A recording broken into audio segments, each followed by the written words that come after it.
Welcome to Top Notch TV, a paragon of excellence.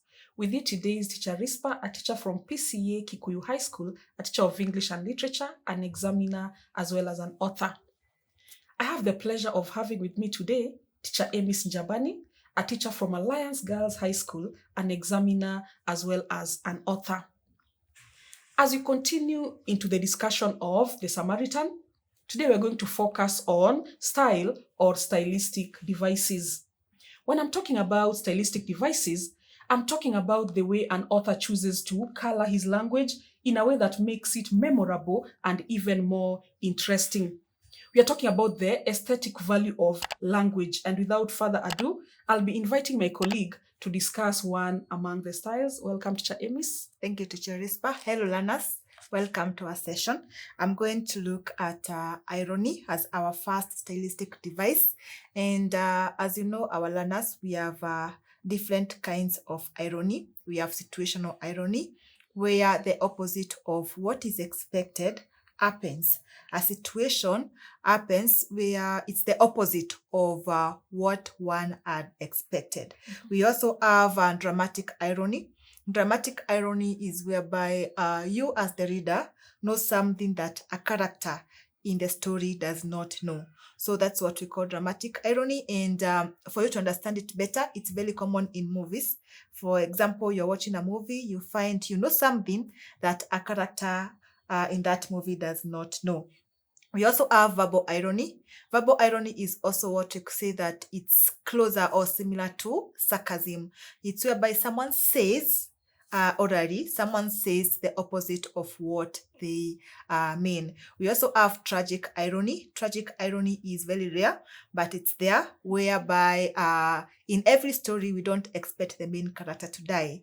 But if a main character dies at the end of a story, then we say it is tragic irony. So out of the four types of irony that we have, the one that we have that is common in our play is situational irony, as well as verbal irony, which I'm going to discuss, and sarcasm later on. So irony, just like I said, is the opposite of what is expected. And I have picked just but a few examples. So what I'm going to discuss doesn't mean that those are all the instances of irony we have in this play. These are just examples to make you understand what irony is. So please, our learners, go back to the play, read it, and identify more instances of irony. So the first one is on page 18, and it is Mosi. It is ironical that Mosi says that he has an express mandate given to him by the people of Maracas municipality to protect their public interest. Yes, yet he is the person who is trying to block the Samaritan app, and it is the app that is meant for a better future for the Maracas people. So there's something I forgot to tell you, our learners, before I came to the instances. For irony to come out clearly or in the right way, the two parts. Irony always has two parts, especially situational irony. The two parts must be clearly explained, and you must use a contrast word. So you say what is expected and what happens, or you say what happens and what is expected, and use a contrast word to contrast the two situations. So for example, here we say Moses says that he has an express mandate given to him by the people of Maracas municipality to protect their public interests, yet he does now the opposite. So this is what we expect. What we expect is that he is supposed to protect the people of Maracas municipality. Yet he does what? The opposite. And what does he do? He fights the Samaritan app, which is an app or an innovation meant to make Maracas municipality what? A better place. So if he's making or fighting for the interest of Maracas municipality, he's supposed to join hands with the app, not fight it. So that's the irony. So always, our learners, make sure that the two parts of the irony come out and the contrast word is there for you to score. The second example is on page 29 to page 30, brought out by Jan Jaden. Jaden is a judge who is expected to maintain law and order in the municipality. So that is what we expect. Yet, he tells other leaders that what matters is not what one does, but how they do it. When they were talking about the skeletons in their closets, he is saying that he is an educated person. He has no skeletons. And if he has skeletons, then they're not going to be found because he's educated and he was kind of careful when doing his things, not as compared to other leaders. So he tells them what matters is not what one does, but how they do it. He also advocates for corruption when he suggests that they use money to fight Samaritan. So in their first meeting, that is page 29 to 31, he says that they can use money to buy the people who are active in giving information in the Samaritan. So he is a judge expected to maintain law and order, yet he is a person who is advising other leaders on how to break the law. That's the second instance. The third one is on page 46 to 47. Moses says that Nicole is an enemy of progress of Maracas municipality. Yet, Nicole is fighting for a better future for the Maracas municipality. So at some point, Moses says that I have a feeling that Nicole is an enemy of progress. The irony is that between Mosi and Nicole, actually Mosi was the one who is an enemy of progress and not Nicole, because Nicole was fighting for what is right, for the right thing for the municipality. Then the fourth one is on page 48. I'll read in quotes. It says, "Let us put our best foot forward because I am protecting the public interest." That was Mayor Mosi saying that. He also continues on page 68 to repeat the same statement. He says, it is for the best interest of the municipality. Okay, I'm protecting the best interest of the public of the Maracas municipality. So how is that ironical? It is ironical because by this time, page 68, we have seen what Mosi is fighting for. He is fighting for his own protection because he knows the kind of things that he has done as the leader of Maracas municipality. He's trying to cover up the ills that he has committed as the mayor of the municipality. So when he says that he's putting his best foot forward to protect the public interest, it is ironical because he's doing actually the opposite. He's not protecting the public, but rather he's protecting himself and his own personal interests. Page 51.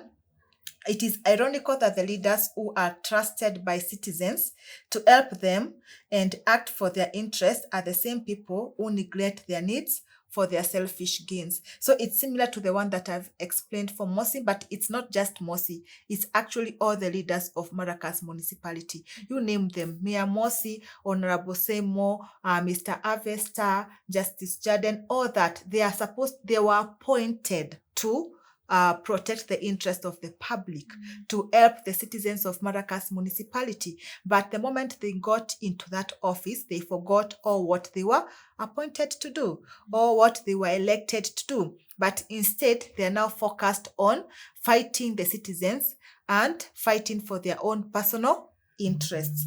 Then the last incident, as per my points, but remember I said we have more and more from this book, is on page 65 to 74. It is ironical that citizens elect leaders because of how they dress, their material wealth, and the bribes they give them instead of looking for leadership qualities. Yet they expect good leadership from such people. Actually, this came from Mosi when he had a meeting with teacher Nicole, and he's talking about how people like Honorable Ted got into office. So the people were carried away by the blings that they wore, the nice clothes that they wore, and the money that they gave them to bribe them. And they forgot that they're supposed to look for leadership qualities in the leaders that they elect to office. Yet, after electing people because of the bribes they get from these people, after electing leaders because of how they dressed, they still expect these people to give them good Services. good services. There is no way someone who has zero leadership qualities or skills can be a good leader to you. So it is ironical that people elected these people ignoring that they don't have leadership qualities, yet they expect good services from such kind of leaders. So back to our teacher, Risper, to take us through our next style. Yes, I'll be taking you through yet another style, and the style I'll be taking you through is proverbs, or we can call them wise sayings. Whenever we are looking at proverbs, used within a speech. When someone is speaking about something, to emphasize on it, you put in a proverb. And about a proverb, we usually have the inner meaning and also the outer meaning. And when I'll be looking at proverbs, I'll be looking at the context within which they are used. And from the context they've been used, I'll be able to give meaning to the proverbs. The first proverb that comes our way, I'll talk about page 7. Page 7, the proverb is as quoted: lack of knowledge is darker than night. Lack of knowledge is darker than night. It has been said by Alvita to Montano to bring out her need to travel into time was fueled by the need of gaining knowledge. I need to gain knowledge so that I can get away from the darkness. That becomes our first proverb. We have yet another proverb that is or can be found on page 57. On page 57, it says, an elephant that kills a rat is not a hero. An elephant that kills a rat is not a hero. This was said by Nicole to Principal Narine. This is after Principal Narine had cautioned her against fighting against Mayor Mosi. She compares Mayor Mosi to an elephant that if you tend to fight against it, you will be trampled in a wrestling match. And in retaliation, Nicole tells her that an elephant that kills a rat is not a hero. In other words, this man has a lot of muscle behind him. He wields a lot of power. Therefore, if Mosi can put Nicole in her place, it is not a big achievement. It will have gone as expected. Then we look at another proverb as my number 3. I'll be talking about a proverb that comes from page 47. And on page 47, I'll always be reading, and then after reading, I'll put it in context. Page 47, the proverb goes as follows. If all you have is a hammer, you tend to think every problem is a nail. If all you have is a hammer, you tend to think that every problem is a nail. This has been said by Mayor Mosi to Inspector of Police Bembe.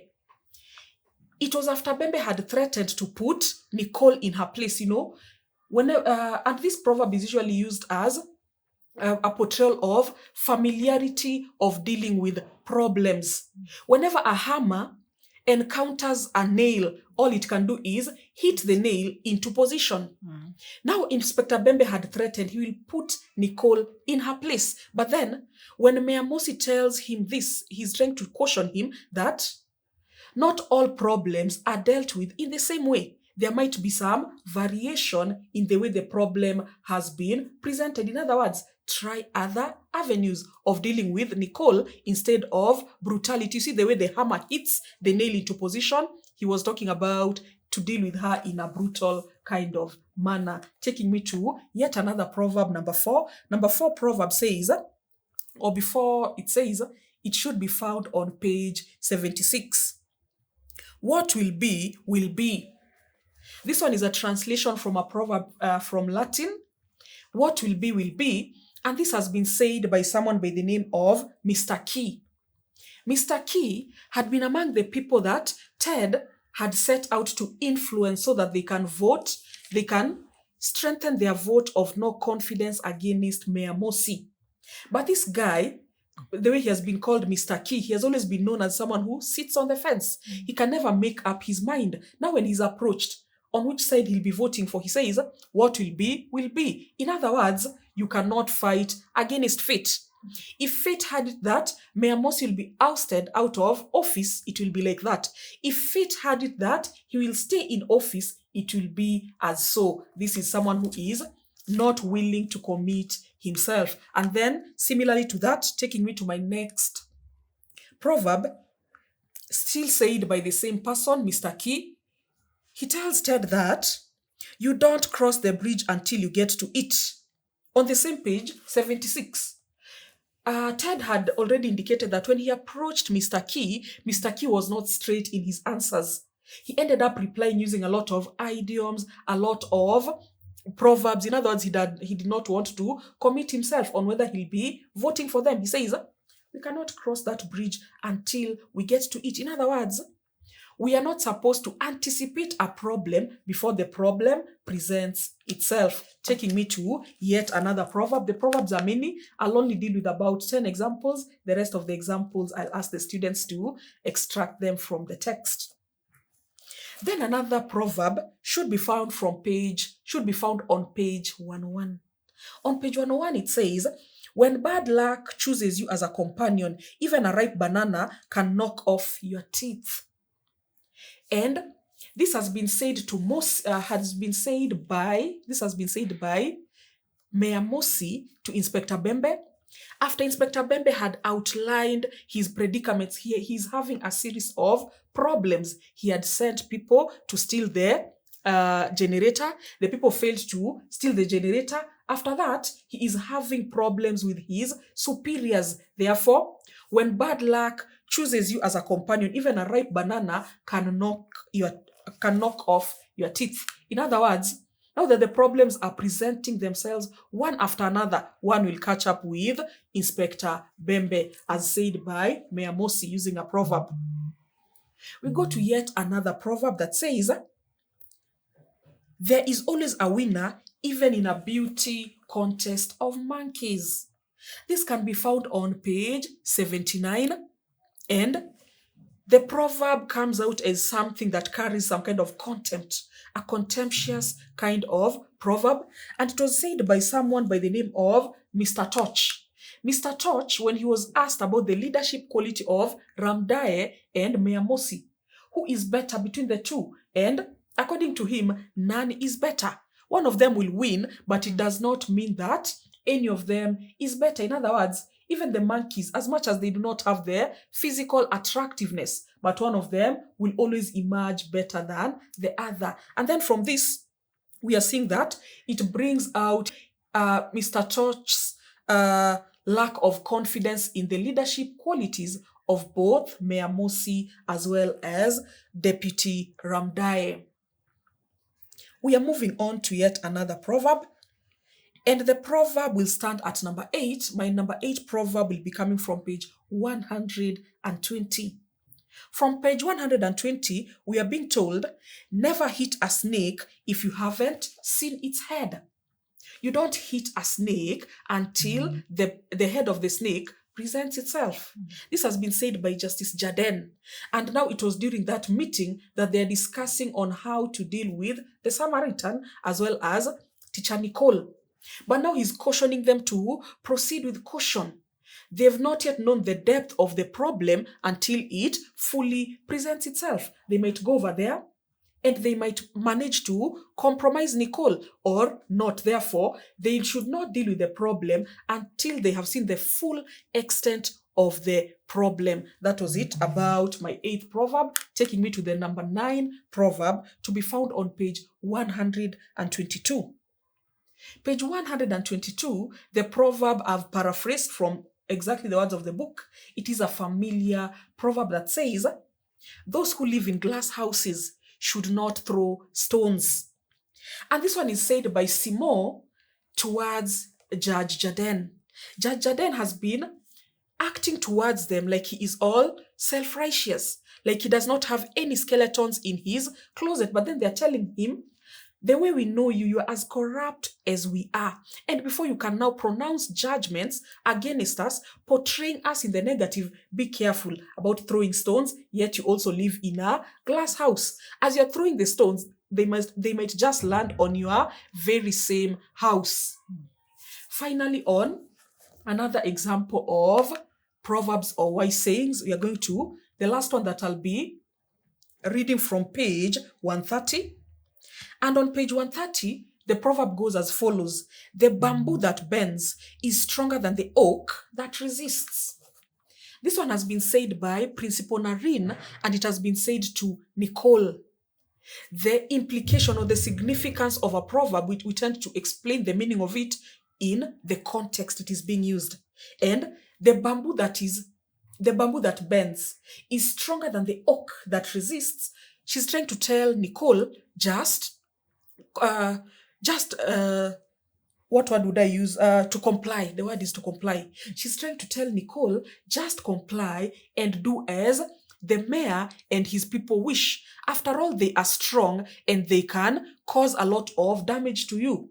When the bamboo bends, it stays to live another day. It lives to fight another day. Therefore, she's now trying to tell Nicole, just comply. After you have complied, maybe you will live to fight another day. That is it about the proverbs for today. There are still others that I've left out, and it is up to you to do it as an assignment, find others, and if you encounter any problem, you can always consult our teachers. Yes, back to you, Teacher Emis. Thank you, Tr.Risper, for that discussion. Now, our learners, we have come to the end of our first session. Please press that subscribe button and tune in for the continuation of the next session on stylistic devices. Bye.